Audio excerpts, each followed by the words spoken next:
What's up, my fishing addicts? You are welcoming back to another episode of Coast to Coast Fishing. Alright, so just walking around the house and thought to myself, you know what would be a good idea to help everybody out?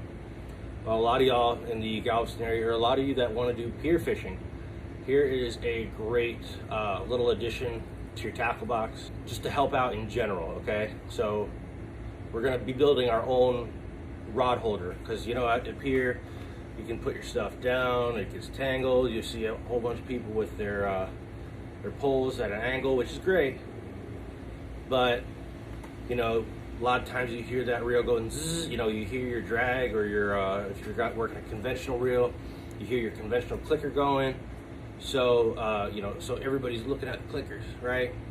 Well, easy way to do this is to have your own rod holder so you can actually see what's going on.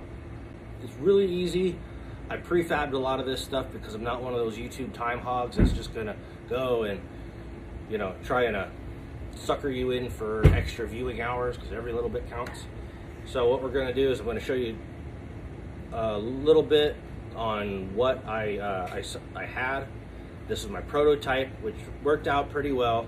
Whenever there was like a fish was pulling it, you know, left or right, it'll kind of turn. So I'll show you. Got my handy dandy tool stuff. I'm going to show you what you need real quick. So let's scoot up in here. All right, so first things first, just go to your local Home Depot, or just find a construction site, really. Pick yourself up a big 2x4, all right? Because generally every pier, they're usually using about 2x6s and stuff like that for the railings, not 2x4s. Sometimes we use 2x4s. So you just pick yourself up a 2x4. All you need is a piece of PVC. Okay, I use a 2.5 inch because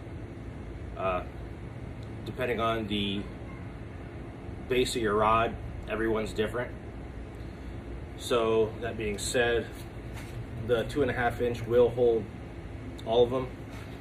So that's really all you need besides your tools. So that's your materials, and you'll need some long screws, at least 2.5 inches, because you're going to be going through the 2x4. And then you need a drill, and the important thing is you need a drill bit extender, like so. You can see it right here. It's an extender. You need your actual drill bit, and I'll explain why.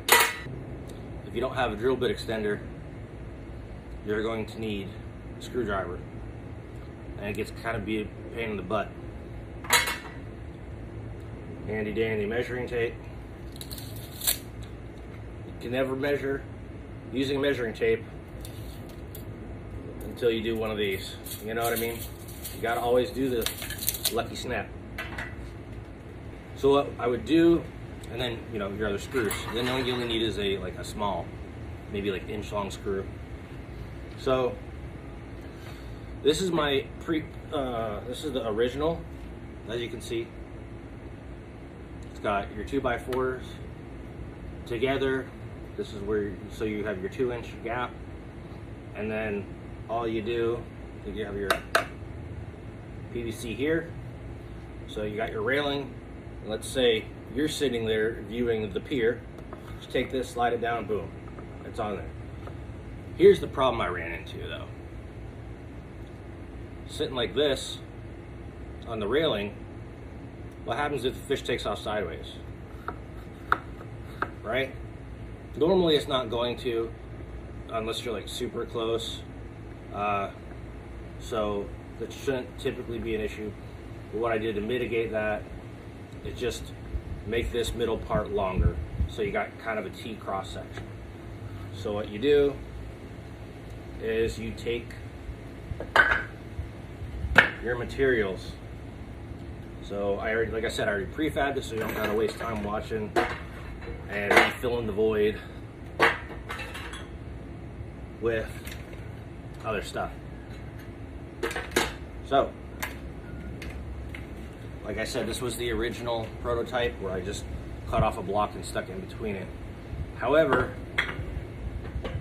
being I've remanufactured it, what we're going to do is we're going to take our T intersection. So I measured it to about a little over a foot. Okay, so this way it'll brace up against one. You'll have that 4-inch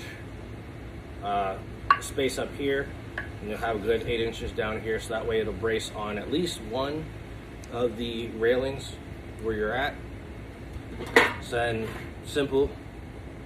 Just take your. You do it on anything really. So I would have measured it, boom, got that. Measured them both, cut them all, cool, don't need this. Now, take your blocks, get your 2.5-inch long screws.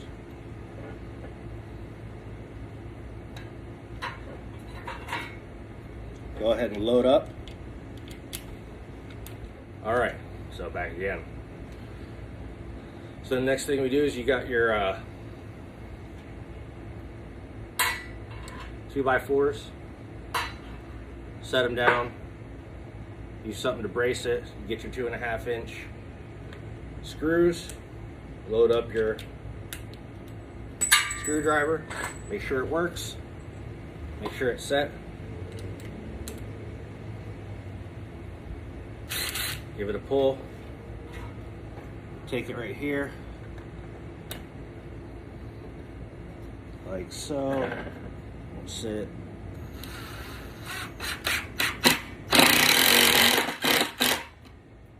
There's one.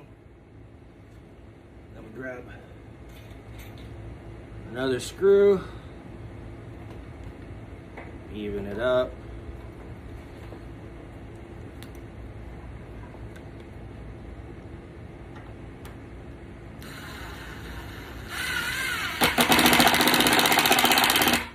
That's two.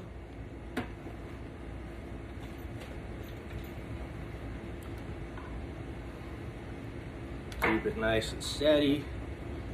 Gotta do it right in the middle.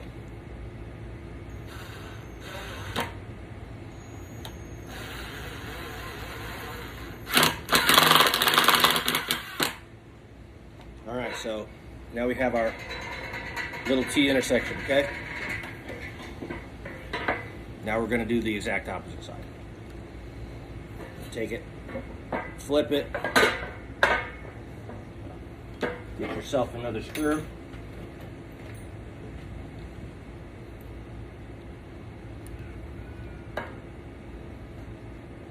Get it lined up.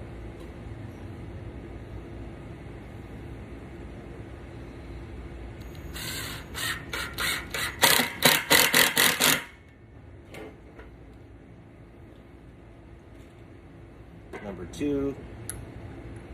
Oop, that's a nail. You don't want that. Let the magnet do its job.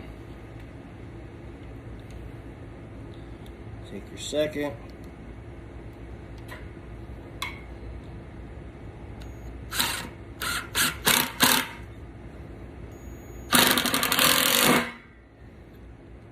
Take your third.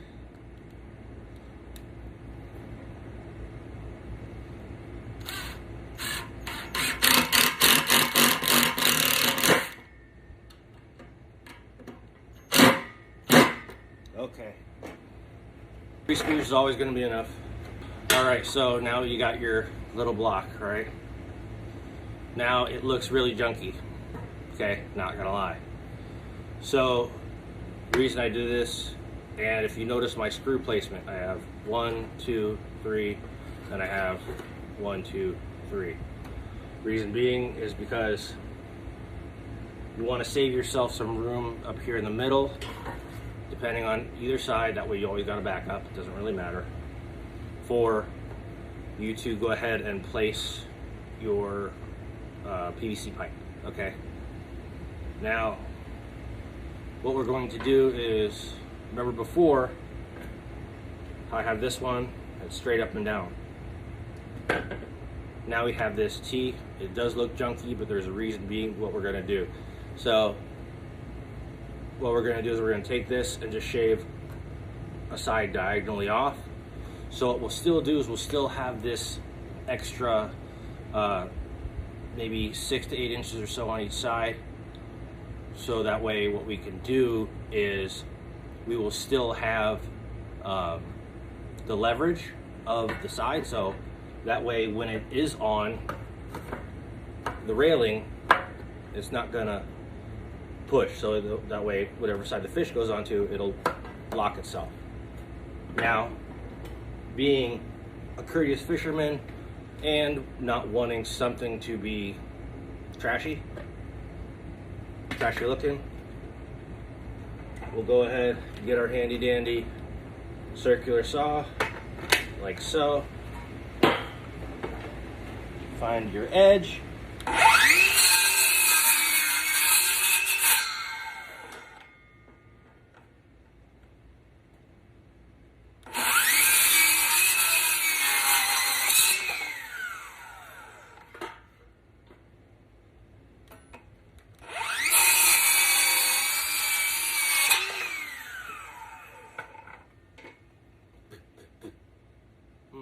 Sunlight.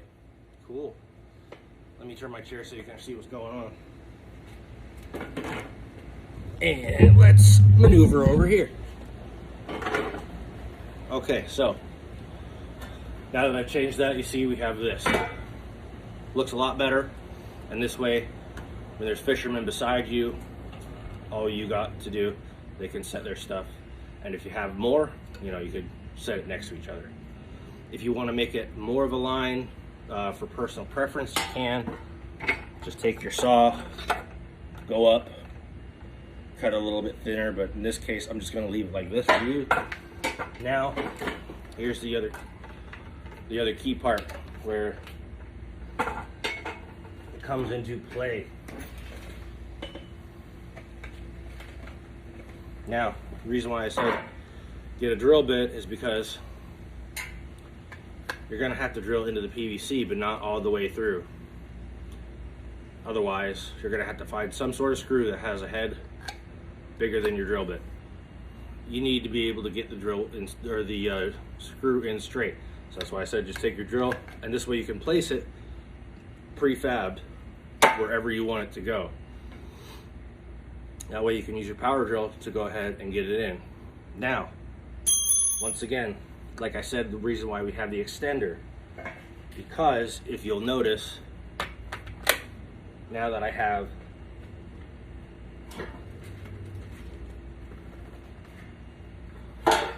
this right here, what am I going to do? Drill in only a little bit, because you'll have that little nub, right? So take it, get your screw in. Since you made your hole,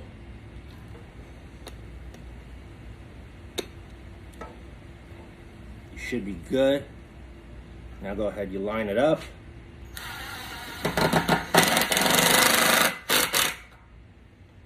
Like I said, get the extender, okay? If you don't have the extender, you're gonna drill into about here, as you can see, and then you're gonna have to hand crank it into 2x4, and I use quality 2x4, which is, so it's going to be a lot harder to hand crank in. So it's basically just going to save you a lot of time and effort. Take your handy dandy next one.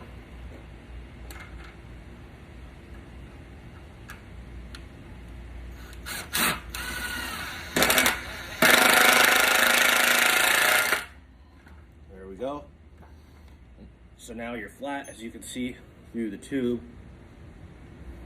You don't got any of the heads of the screws sticking out, so you're not going to be tearing up your the cushioning on the handle of the rod.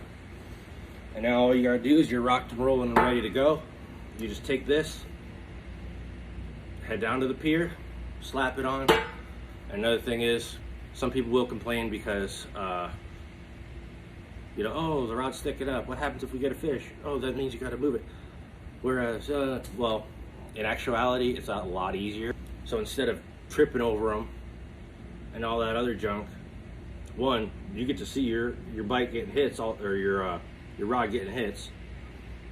Two, while everybody's scrambling trying to move their rods, all you gotta do is walk up to yours. Somebody gets it, they're crossing you, just lift it up, set it back down, done.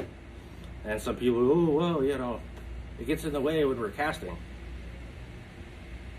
How much area do you need to cast? I mean, I just go straight, so I kind of only need, you know, 2 feet. But you know, if you're courteous, you know, if they need extra room because they're a wide caster, or you know, they just don't got proper form, once again, just pick it up, set it down, they cast, pick it back up. Just let them know, be courteous. Not everybody understands things, but like I said, if I wasn't yapping, talking you through this will take you all about 5 minutes to do. So here's your pole holder. Just take your other one after you make a couple, depending on whatever pier you're at. You know, you can have up to 3, 4, 2 rods, whatever. Just stick them together, toss them in your car. That way they're not taking up room. You can stick them like this, load 3 onto 1, and then you got like that, and just carry it wherever you want to go, however you want to do it. Put it like this, hang it up in your garage, just set it on the side beams, and you just pick it up, ready to go. All right, everybody. I hope you enjoyed this episode of Tacklebox Tuesday. Make sure to like, comment, subscribe, for sure.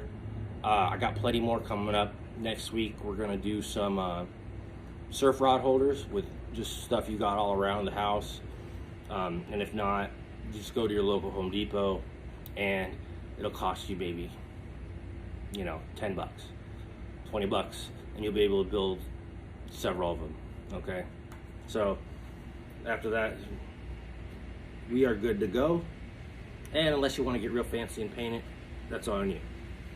All right, everybody, thanks again for tuning in. Keep those lines tight, then rod tips bent.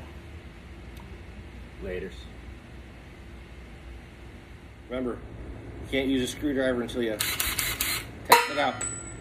That's exactly why. We'll save that for the blooper reel. Oops. Shit's falling everywhere.